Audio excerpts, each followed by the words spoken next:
Hola, en este capítulo vamos a hablar sobre la presión y los medidores de presión. La presión es una variable que es muy poco intuitiva. Por ejemplo, si hablamos de temperatura, uno sabe lo que es frío, uno sabe lo que es caliente. Si hablamos de caudal, uno puede ver lo que es un caudal rápido o lento. Pero la presión es de esas variables que es muy poco intuitiva en el sentido de que uno no sabe lo que son 5 bares, o no sabe cómo se sienten o cómo se ven, cómo son los 5 bares, 10 bares.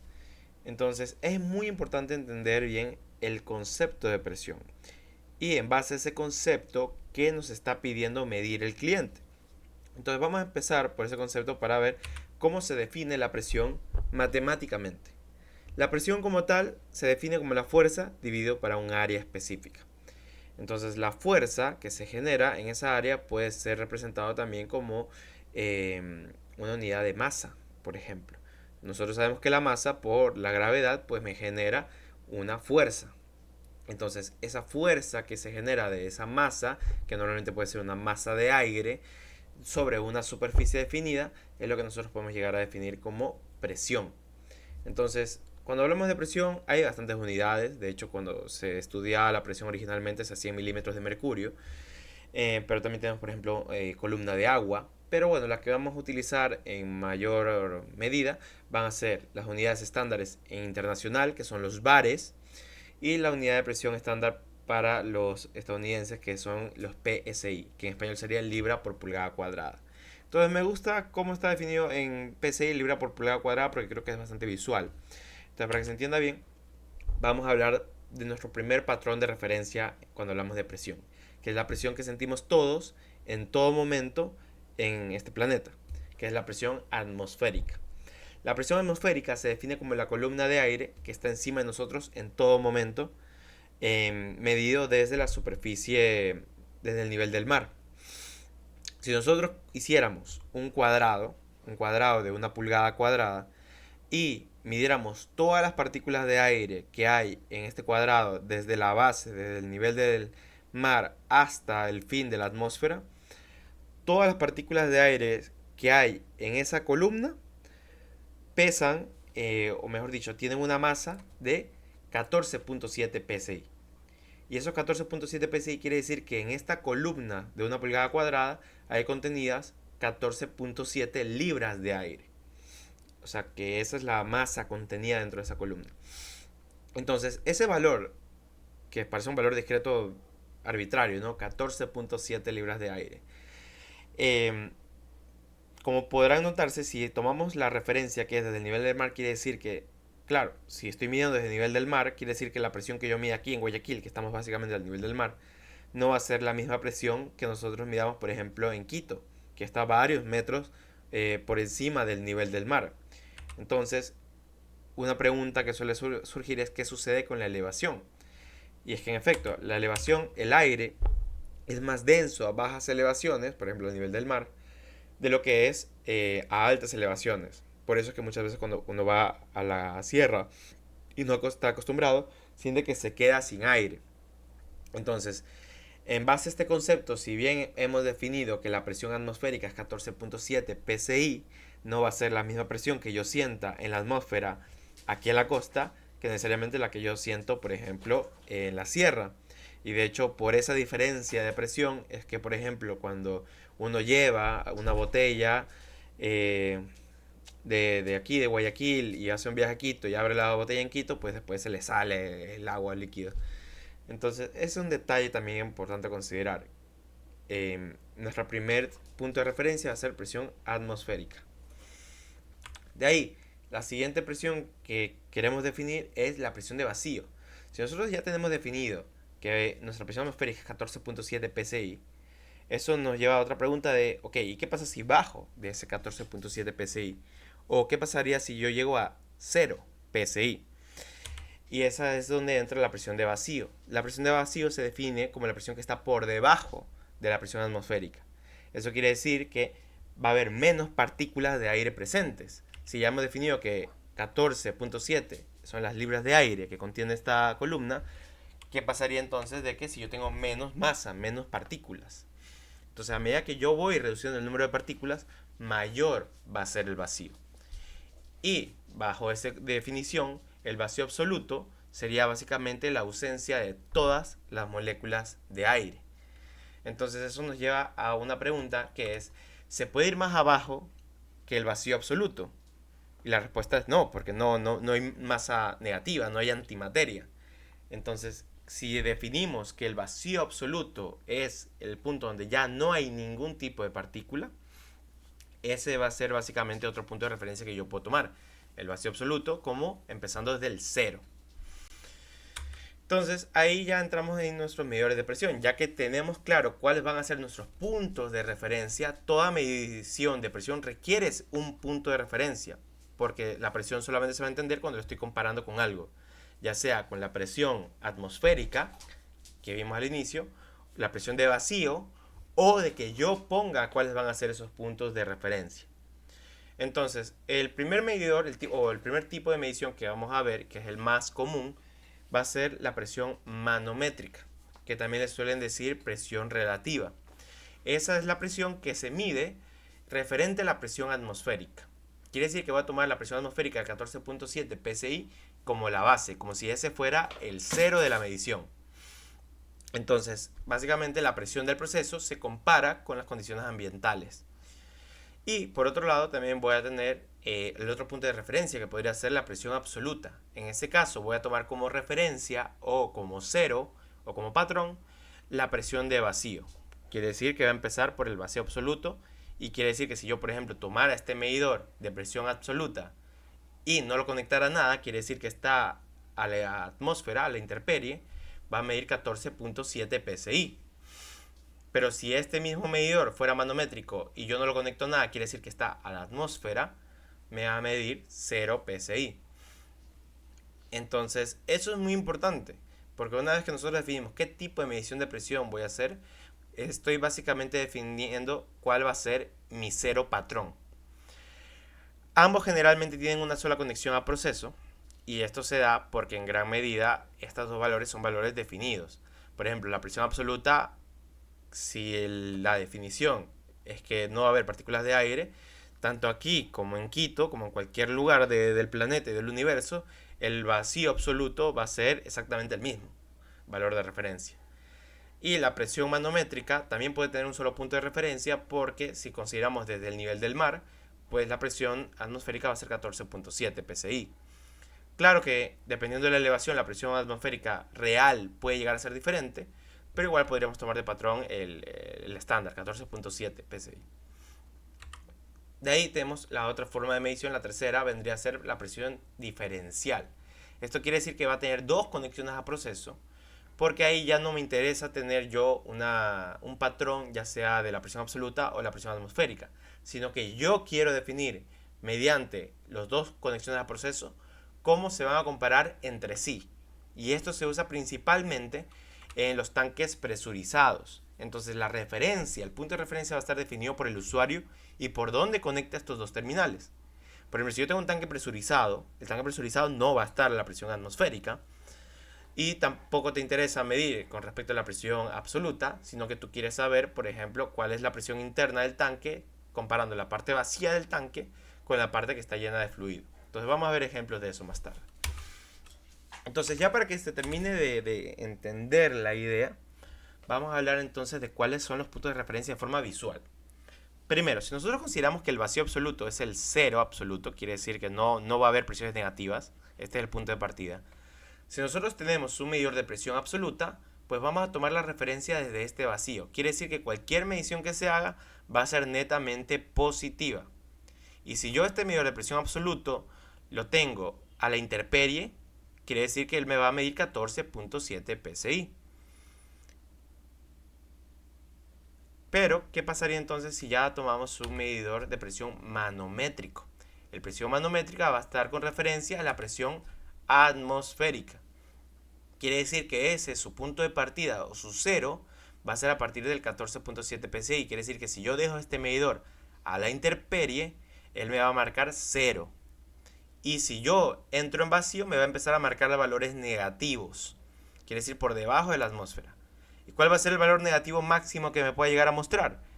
Pues si ya sabemos que mi 0 está a los 14.7 psi y él solamente puede ir en negativo hasta la presión absoluta, Quiere decir que un medidor de presión manométrica solo será capaz de medirme en valores negativos menos 14.7 psi, que va a coincidir con el valor del cero absoluto. Y de ahí, si vamos a ir por encima de la atmósfera, pues ahí sí va a marcar presiones positivas. Y por último vamos a tener el último patrón de medición, que va a ser presión diferencial, que en este caso la referencia es variable. Depende de dónde yo ponga las conexiones a proceso, pues yo voy a medir la diferencia de presión que van a haber entre esos dos puntos. Entonces ahí ya no estoy tomando de referencia ninguna de las dos como que definiciones de patrones de presión. Entonces, dejando bien esa idea, quiere decir que si conversamos con el cliente, lo más importante definir es qué tipo de medición de presión él quiere realizar. Y ojo, que muchas veces el cliente dice que quiere presiones negativas. Entonces, si quiere presiones negativas y un solo punto de proceso, queda súper claro que él lo que busca es un medidor manométrico. No puede utilizar un medidor de presión absoluta porque ese siempre va a marcar un valor positivo. De ahí también podemos hablar un poquito de cómo se conecta. Como podemos ver, claro, nosotros podemos tener una conexión a proceso, podemos tener dos. Pero uno de los grandes beneficios que tienen los medidores de presión en nuestro catálogo es que son muy configurables y que tienen muchos accesorios para hacerlos bastante robustos o para facilitar su instalación en muchos tipos de aplicación. Y uno de esos accesorios es el sello remoto. O también se le llega a decir membrana rasante, aunque no es exactamente lo mismo. Pero el sello remoto es básicamente un accesorio que va a conectar por un tubo capilar, que es esto aquí. Este sería un tubo capilar. Va a conectar y va a separar la conexión a proceso con el propio instrumento de medición, el propio medidor de presión. Entonces son un tipo de conexión a proceso que aísla al proceso de la electrónica sensible del transmisor. Esto va a ser especialmente útil si estamos hablando de condiciones de proceso que son especialmente corrosivas o, mejor dicho, son muy abrasivas para el propio diafragma interno que tiene este sensor. Estos sensores de presión se manejan con un diafragma interno, por eso tienen estos como que huecos. O sea, aquí sacas esto y lo conectas, y el diafragma está interno aquí. Entonces muchas veces, dependiendo del fluido, porque es muy agresivo, porque se puede apelmazar, porque son temperaturas extremas, requiere que la membrana sea rasante. Eso quiere decir que esté al ras de la conexión al proceso. Para ese tipo de aplicaciones es donde se usan los sellos remotos. Ahora, los sellos remotos como accesorio, obviamente, como vamos a tener una distancia y vamos a tener, como decir, una interfaz de medición, son elementos que siempre me van a llegar a generar un porcentaje de error ligeramente mayor a el que tendría si yo midiera directamente con el equipo.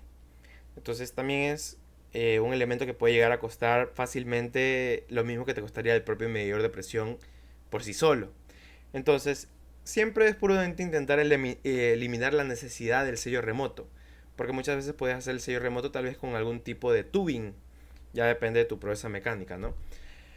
Pero igual es muy importante considerar que si la aplicación lo requiere, ya sea porque el proceso se congela, el medio es muy agresivo, se puede llegar a obstruir si se apelmaza, las temperaturas son extremas, o por si simplemente quieres facilitar la instalación para hacer algún tipo de medición de presión diferencial, porque ahí vas a tener que conectar dos lados. Siempre es una opción que está al alcance y es lo que vamos a también revisar en los ejercicios de selección. Entonces, dicho eso, vamos a ver ejemplos de uso.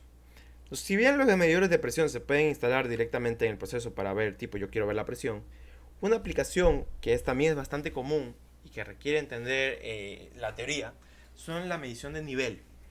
La medición de nivel se puede llegar a realizar con los medidores de presión, pero es muy importante entender cuál es la aplicación de nivel y cómo es la forma de operación. Entonces, dependiendo de cómo va a ser, el concepto que tenemos que tener siempre en cuenta es lo que yo voy a medir para sacar el nivel del tanque. Y lo que va a medir directamente el sensor va a ser la presión hidrostática. La presión hidrostática es la presión que me va a generar la columna del fluido.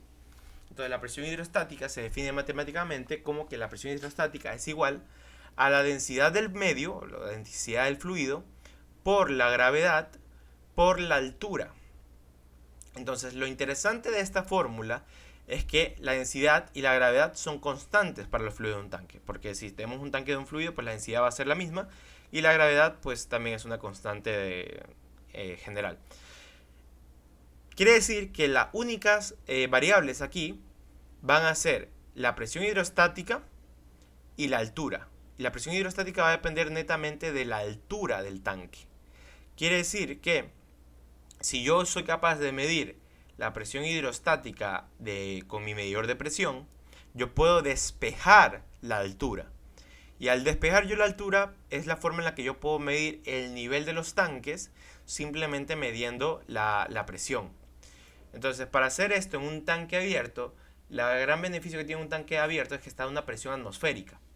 Entonces, ¿qué voy a sentir yo?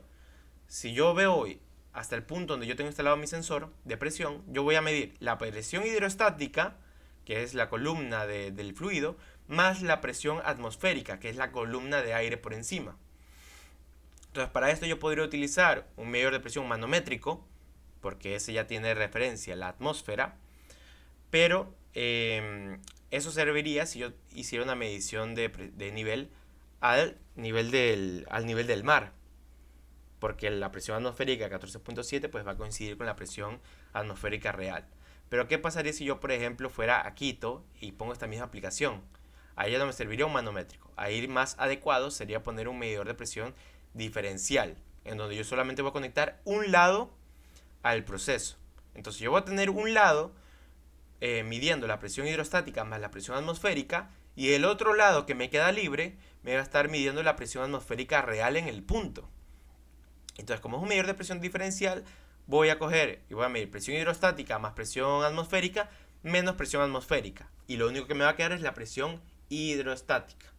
Entonces, ya con eso, el propio transmisor va a poder despejar la altura. Y de esa forma podemos conseguir un nivel del tanque con un medidor de presión. Entonces, eso es una aplicación súper interesante y bastante común. Ahora, ¿qué pasa en la otra situación? ¿Qué pasa si el tanque es cerrado? Ojo, el tanque cerrado hace referencia a que un tanque sea un tanque presurizado. Muchas veces cuando hablas con un cliente podrías preguntarle, oye, ¿el tanque es abierto o cerrado? Y él dice, no, no, el tanque es cerrado. Pero lo que él se refiere es que tiene una tapa. Ya, pero igual puede haber algún tipo de desfogue o puede ser una tapa simple que tú abres así nomás y pues y que no está realmente presurizado. Entonces aquí es muy importante definir. Cuando hablo de tanque cerrado, yo me refiero a un tanque presurizado. Entonces, cuando tienes un tanque presurizado totalmente aislado de la atmósfera, ahí aplica este caso puntual. Cuando tenemos un tanque cerrado, quiere decir que aquí no vamos a tener, digamos, relación con la presión atmosférica. Cuando hablamos de un tanque de estas características, tenemos entonces la presión hidrostática y tenemos la presión estática, que es la presión aquí del aire que está contenido en la zona vacía, por así decirlo. Entonces, este aire que está aquí, que es la presión estática, se dice así porque las partículas de aire, como están contenidas, a medida que suba o baje el nivel del fluido, el aire, las partículas de aire, la cantidad es la misma. Pero va a haber mayor presión porque va a haber mayor fuerza, porque va a haber menos espacio donde está contenido. Entonces, ¿qué pasa aquí? La presión en el fondo del tanque es igual a la presión hidrostática más la presión estática de la parte llena del tanque. Quiere decir que en P1 yo estoy sintiendo esta presión hidrostática más la presión estática. Mientras que en P2 yo entonces tendría que conectarlo a la parte de arriba del tanque. Esa parte de arriba donde yo lo conecto va a ser el nivel máximo que seré capaz de medir. Porque de esa forma, a medida que suba el nivel del fluido, en P2 yo lo único que voy a sentir es la presión estática. Entonces, al tener un medidor de presión diferencial, básicamente sucede lo mismo, que se va a anular en la presión atmosférica. Entonces, en el lado de alta yo tengo presión hidrostática más presión estática. En el lado de baja yo solamente tengo la presión estática. Y al ser un medidor de presión diferencial, la medición va a ser P1 menos P2. De esa forma se anula la presión estática y solamente me queda la presión diferencial. Pero ojo, si bien aquí solamente tuve que conectar uno solo de los dos lados al proceso, aquí va a ser súper importante conectar los dos. Entonces, aquí es donde yo menciono de que es muy fácil hacer esto directamente con tubing, sin ninguna necesidad de algún tipo de sello remoto. o membrana rasante. Podría conectar un lado en la alta y un lado de baja por tubing. Pero si quieren hacer un tipo de instalación mucho más sencillo, pues perfectamente también podrían acceder a un sello remoto. Aquí en el sello remoto, si se dan cuenta, tenemos una brida para conectar por un lado y después por tubo capilar se va a la brida para conectar en el lado de alta. Entonces yo podría pedir este sello remoto para facilitar muchísimo la instalación. Porque ahí lo único que tendría que hacer el cliente es conectar la brida abajo, conectar la brida arriba y se acabó. Y haces esta medición. Y la última condición es casi que lo mismo que el tanque cerrado, pero esta vez va a ser con una columna de referencia húmeda. Entonces, esto también es lo que se le llama pierna húmeda. Esto se usa principalmente cuando es una aplicación donde hay bastante condensación. Porque así aquí hay condensación y se llega a llenar este tubo, pues obviamente voy a tener un nivel de líquido que con el tiempo me va a afectar la medición. Entonces, si hay mucha condensación, se suele tomar una referencia húmeda, que siempre esté lleno hasta este nivel. Entonces, realmente no es muy diferente. La única diferencia es que los resultados van a tener en presiones negativas. Porque aquí yo voy a tener que la presión en P2 siempre va a ser mayor porque la altura es mayor que la presión que yo siento en P1. Pero es lo mismo, solo que va a estar en negativo. Entonces es más que nada para tomar en cuenta eso al configurar el sensor. Pero de ahí es exactamente el mismo principio. Entonces ya para terminar y dejar claros los conceptos, voy a hacer un par de preguntas. Por ejemplo, ¿qué transmisor lee la mayor presión? ¿Este que está aquí?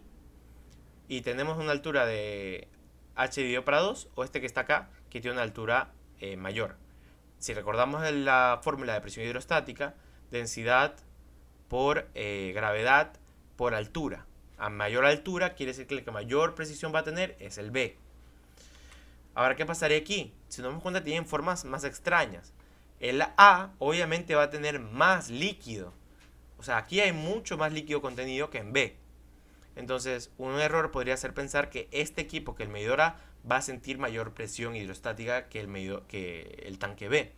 Pero no es así, porque si recordamos la fórmula, lo único que influye es la altura. Dicho eso, como la altura es igual, la precisión, la medición de presión de estos dos medidores va a ser exactamente la misma, sin importar la forma del tanque. De ahí, aquí que tenemos lo mismo, tenemos la misma altura, a pesar de que en B obviamente hay mayor cantidad de líquido que en A. Como la altura es la misma, la presión que van a medir es exactamente igual. Y por último, aquí tenemos la misma altura, pero nos damos cuenta de que la densidad del agua es mayor que la densidad del etanol.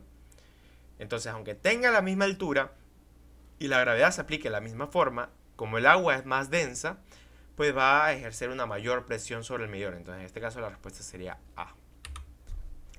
Y eso es un poquito la teoría que es importante tener interiorizada.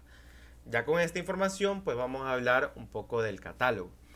Realmente vamos a centrarnos principalmente en dos productos que van a ser las sondas de presión, que se usan principalmente para medir el nivel hidrostático, o bueno, mejor dicho, para medir la presión hidrostática y por lo tanto medir el nivel de pozos. Y de ahí vamos a ver el producto estrella del portafolio, que son el P320 o 420, para las mediciones, para las aplicaciones industriales. Y también vamos a hablar de la versión básica o la versión low cost, que es el P200, la familia del P200. Entonces, con estos medidores, o mejor dicho, con estos productos del portafolio, vamos a poder medir cualquier aplicación de gas, líquidos, lodos. Lo que no vamos a poder medir es sólidos. Pero eso, lo más interesante de estos productos es que son equipos súper configurables. Entonces, posiblemente en el capítulo donde vamos a hacer ejemplos de selección, pues vamos a revisar detenidamente cada una de las opciones disponibles para estos equipos. Muchas gracias.